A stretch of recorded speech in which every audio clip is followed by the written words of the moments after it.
दरम्यान भलेही गीतेंचं बंड थंड झालं असलं तरी पण निकाल काय लागेल याबाबत अद्याप कोणी खात्री देत नाहीये. नाशिकमध्ये महायुती एकत्र काम करणार असल्याचा विश्वास उमेदवार म्हणून नरेंद्र दराडे व्यक्त करतायत, पण गोकुळ गीते त्यांना एक सूचक इशारा देतायत. उलट काही झालं तर दराडेंचं ते नशीब आहे असं समजू, असं गणेश गीते म्हणाले.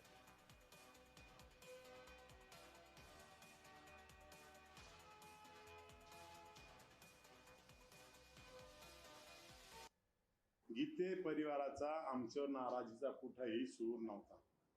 मुळात त्यांनी आता त्यांच्या आधी सांगितलं का आम्हाला 17 मध्ये असं झालं, 19 ला असं झालं, आम्हाला थांबायला लागलं, आम्हाला जिल्हा परिषद हे करायला लागले.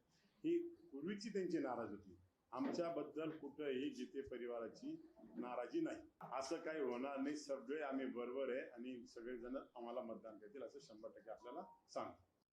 मुख्यमंत्री बोलले, उपमुख्यमंत्री बोलले, 3 मंत्री या ठिकाणी काम करणार आहे. त्यानंतर आम्ही पण या ठिकाणी काम करणार आहे.